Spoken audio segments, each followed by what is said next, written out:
Ассалому алейкум, бинандагони гироми нашри навбатии барномаи иттилоотии пайғом манзури шумост. Дар соҳати бо шумо Муиса Тамоева ва коргардон Исмоилҷон Холов мебошед.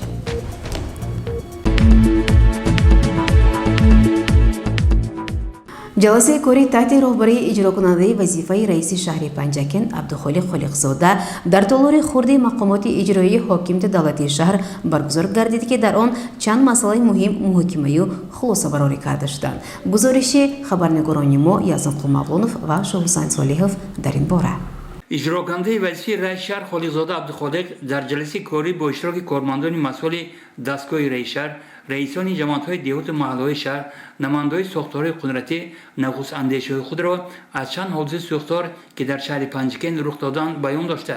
در یک وقت گفت که مقامات اجرایی حاکم دولت شهر تیار است کمک خویش را به صاحبکاران ضرر دیده البته وابسته به امکانات موجوده رساند. بعداً خالقزاده عبدالخالق توجه مسئولان را در همه سطح به صرفه‌کارانه استفاده بردن نیروی برق، قرض اداری تشکیلات از جمعیت سهامی کشاده شبکه‌های برق پنجکن، فعالیت گروه کاری مقامات اجرایی حاکم دولت شهر جهت کارهای فهماندهی با مردم در سمت عاقلانه مورد بهره برداری قرار دادن نیروی برق جلب ساخته. گفت که هنوز 15 دکبر در جلسه کاری حکومت جمهوری تاجیکستان اساسگذار صلح وحدت ملی پیشوای ملت پرزیدنت جمهوری تاجیکستان محترم ایمان رحمان در این مسئله دستور سفارشات داده بودند و اجرای آنها باید در مد نظر راهبران و هر یک ساکن شهر دیهات پنجکن باشد. در ادامه جلسه خالقزاده عبدالخالق ایراد گرفت که هر یک حادثه از جمله ساختار و دیگر حادثه‌های طبیعی باید به اداره‌های دستور از جمله مقامات اجرایی حاکم دولت شهر سریع و خبر داده شود تا که تدبیرها بابت برطرف نمودن آنها اندیشیده شوند. مسئله جریان عبور به مطبوعات دوره از جمله موضوع دیگر جلسه بود که آن را اجرا کننده وظیفه رئیس شهر خالقزاده عبدالخالق ناکفایه و نگران کننده ارزیابی نمود. در خاتمه جلسه اجرا کننده وظیفه رئیس شهر خالقزاده عبدالخالق حاضرین و در سیمای آنها ساکنان شهر دیهات پنجکن را با سال نو میلادی 2021 شادباش گفت. در شخصیت شما با اهل اویله پیوند و بعد در سال نوی میامدگی همین قدر قوت که سیروی پوری شود، همه یا کشوده شود از وبای زمین آسمانی، هم تاجیکستان هم تمام خلق جهان آزاد باشد. امین خداوند نگاه دارد و سیاست پیش گرفته پیشوای معظم ملت و حکومت جمهوری تاجیکستان را صادقانه و دست و دل و نیت پاکی همو تطبیق کنید.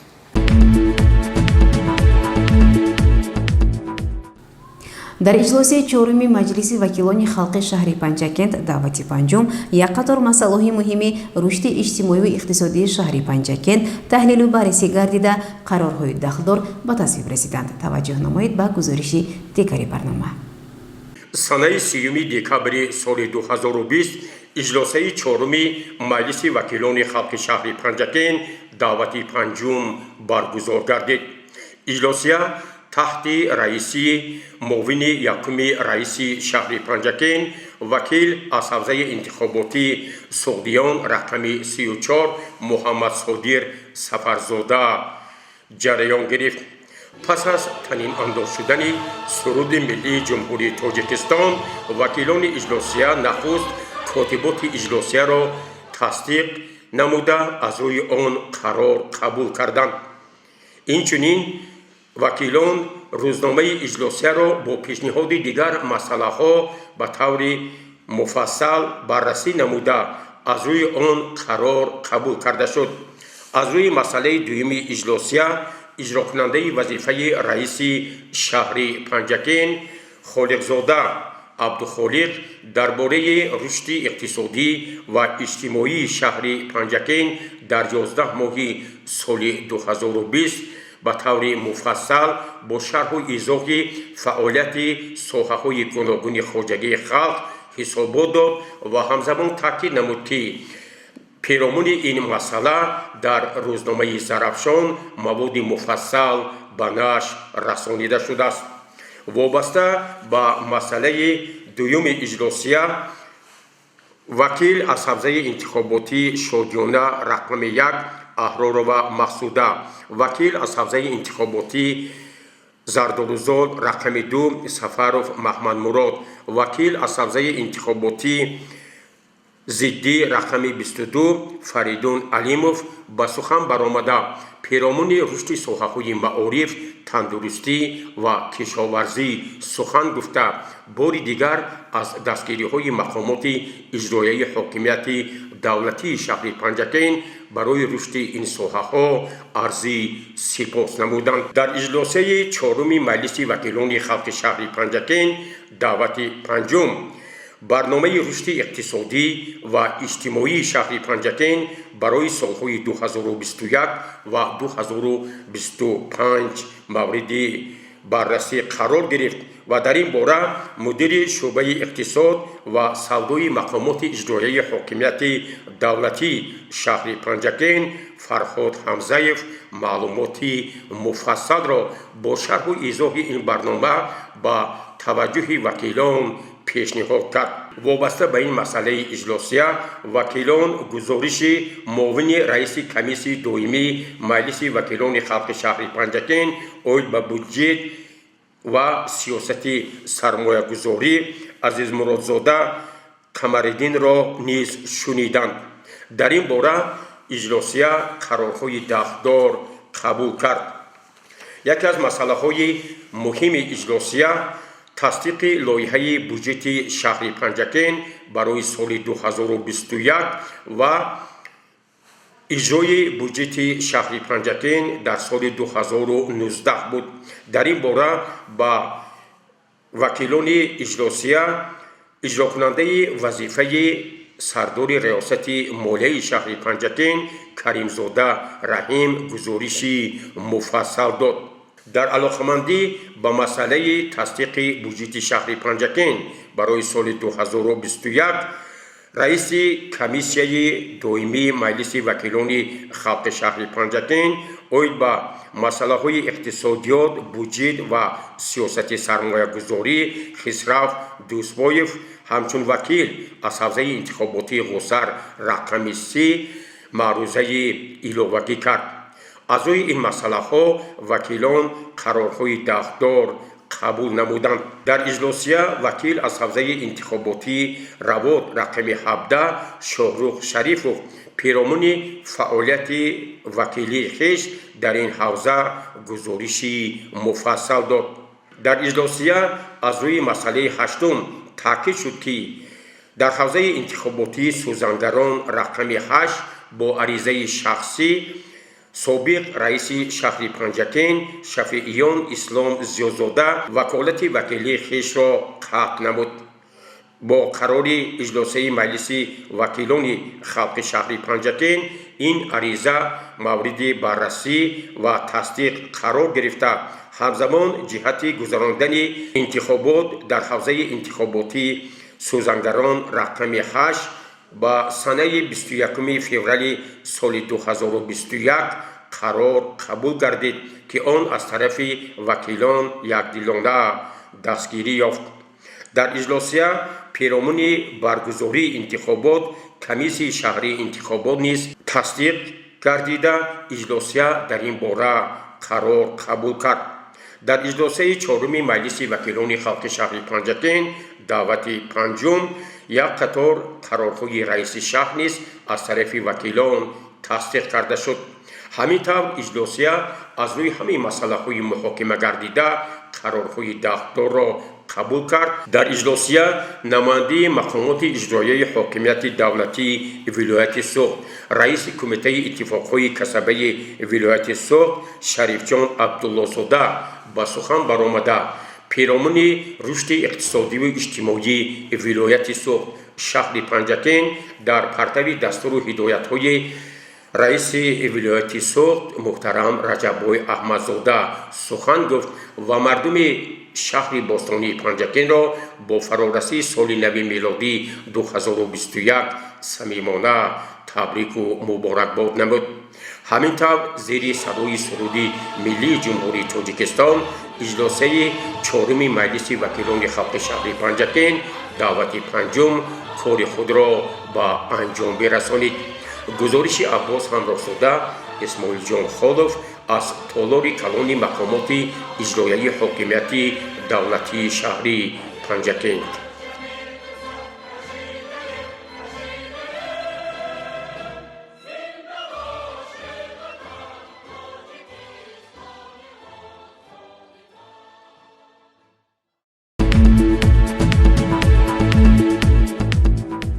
идомаи барномаи иттилоотии пайғом.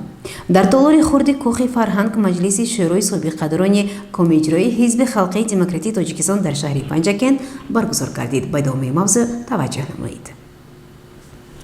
جلسه شورای سابقداران مهنت کمیجرای حزب خلق دموکراتیک تاجیکستان در شهر پنجکن را رئیس کمیجرای عضو مجلس ملی مجلس عالی جمهوری تاجیکستان مراد شکرزاده شده نخست از تاریخ تشکیلیابی آن یادآور شد.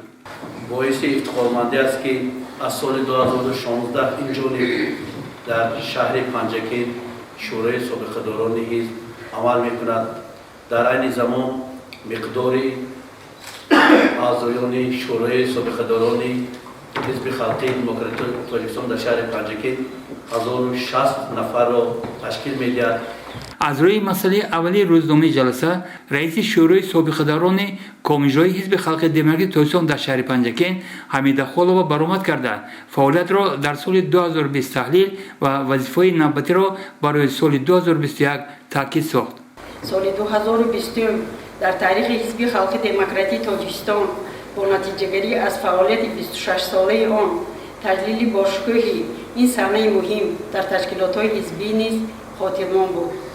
برگزاری کنفرانس‌های حساباتی در کمیته اجرایی شهری، ناحیوی و ولایتی حزب، مجلس‌های کمیته اجرایی مرکزی و نهایت انجمن 14 حزب خلق دموکراتیک تاجیکستان با اشتراک و سخنرانی پرمحتوای رئیس معظم حزب محترم امامعلی رحمان قبول قرارهای مهم جهتی آمادگی به انتخابات مجلس‌های نمایندگان و مجلس‌های محلی از جمله تصدیق برنامه پیش از انتخاباتی حزب خلق دموکراتیک تاجیکستان از مرحله‌های مهم فعالیت حزب در سال 2020 دانسته می‌شود. طور رئیس حزب خلق دموکراتیک تاجیکستان محترم امامعلی رحمان در مجلس کمیته اجرایی حزب خلق دموکراتیک تاجیکستان ابراز داشتند 26 سال قبل از این در زمانی که کشور در وضع خیلی دشوار قرار داشت حزب تأسیس داده شد که رسالت اساسیش به دست آوردن صلح و آرامی، ثبات سیاسی و وحدت سراسری کشور ما تاجیکستان بود و امروز میتوان گفت که حزب ما از اجرای این وظیفه تاریخی سربلندانه برآمد و حالا محض با شرافت نعمت بی‌بها صلح و آرامی و وحدت ملی دولت ما با مرام رشد کرده ایستاده است و روند بنیادکاری و آبادانی پیگیرانه ادامه دارد. از روی حسابات اعضایان حزب عبدالرحمن محمدقلوف، رحمان بابویف، فاطمه سرایزاده، مولوده توجیبه به مذاکره برآمده فعالیت شورا را در دوره حساباتی تحلیل و آن را شایسته و پرثمر بهاگذاری نمودند. بعداً مسائل دیگر روزنامه جلسه نیز با اشتراک فعالان اشتراکچیان محاکمه و از روی آنها قرارهای دختار قبول کرده شد. در خاتمه جلسه شورای سابقداران چون عنعنه که در فعالیت کمیجرای حزب خلق دموکراتیک تاجیکستان در شهر پنجکن چون پدیده نیک و اقدام شایسته به حکم عنعنه درآمده است به گروه فعالان سپاسنامه تحفه سپرده شدند و این همه دلیل با آن فکر بوده است که در کمیجرای حزب خلق دموکراتیک تاجیکستان در شهر پنجکن خوب می‌دانند که نقش سابقداران حزب خلق دموکراتیک تاجیکستان در تربیت معنوی و تندرستی جوانان مهم است.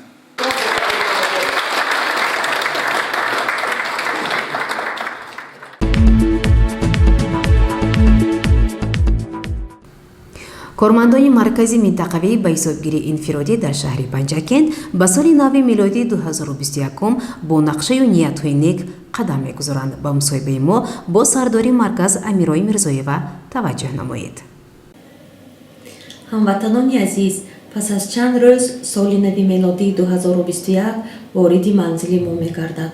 با همین خاطر از نام کارمندان مرکز منطقوی به حسابگیری انفرادی در شهر پنجکن ساکنان شهر و دهات پنجکن را با سال نو 2021 صمیمانه تبریک و مبارکباد می‌نمایم. بگذار سال نو میلادی برای هر یکی ما بخت و سعادت آرد ватани азизи мо тоҷикистони соҳиби истиқлол ободу пешрафта бошад. бори дигар соли нави мелодӣ муборак, ҳамватанони азиз.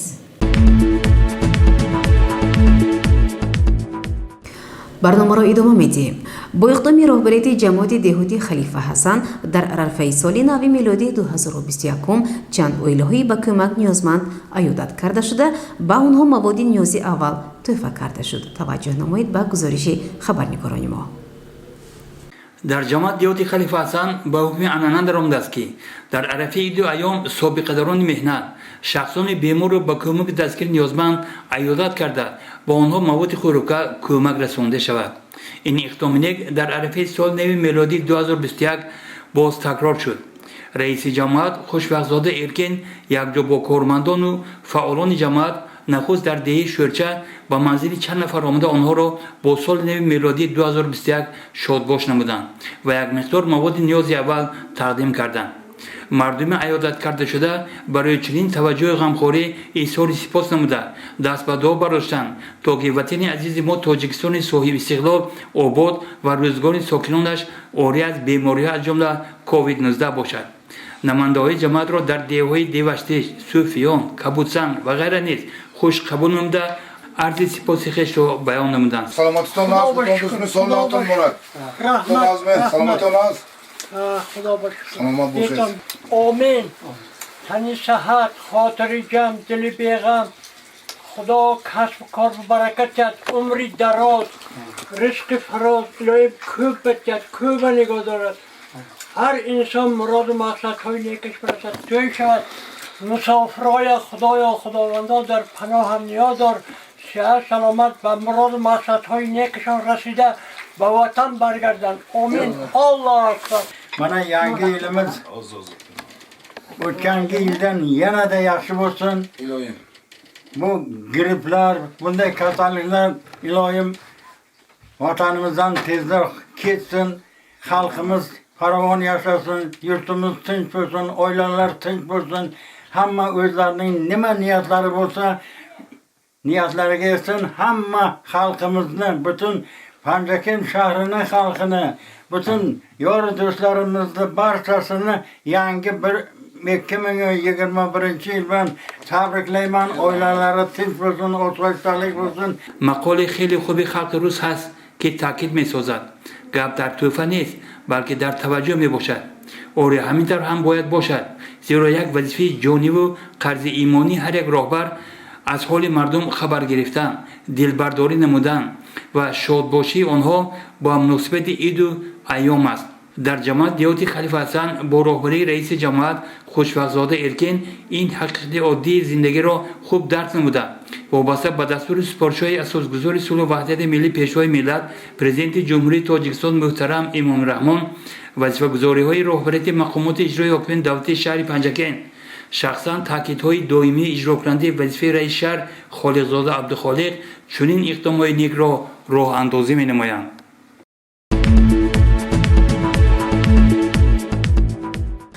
тамошобинони гиромӣ ба як эълон таваҷҷӯҳ намоед. маъмурияти маркази ташхиси минтақавии тоҷикстандар дар шаҳри Панҷакент ба таваҷҷӯҳи соҳибкорону тоҷирон ва шаҳрвандон мерасонад ки дар назди боғи тиллоии маркази шаҳр фурӯшгоҳи идона ташкил гардид. бинобар ин соҳибкорону тоҷирон метавонанд бо риояи талаботи стандартҳои давлатӣ реҷаи ниқобӣ, фосила, молу маҳсулоти хешро дар ин фурӯшгоҳ барои харидорон пешниҳод намоянд. ҳамзамон аз истеъмолкунандагон хоҳиш мегардад ки ҳангоми харидории молу маҳсулот, махсусан маҳсулоти хӯрокворӣ, ба муҳлати истеъмолӣ, сифат, тамға коғазҳо диққати калон дода аз фурӯшандаҳо сертификати мутобиқатро талаб намоянд. дар сурати риоя нашудани ҳуқуқҳои истеъмолиятон ба маркази ташхиси минтақавии тоҷикстандар дар шаҳри Панҷакент шахсан ва ё тавассути телефонҳои 83475 5668 ва 54068 муроҷиат намоед.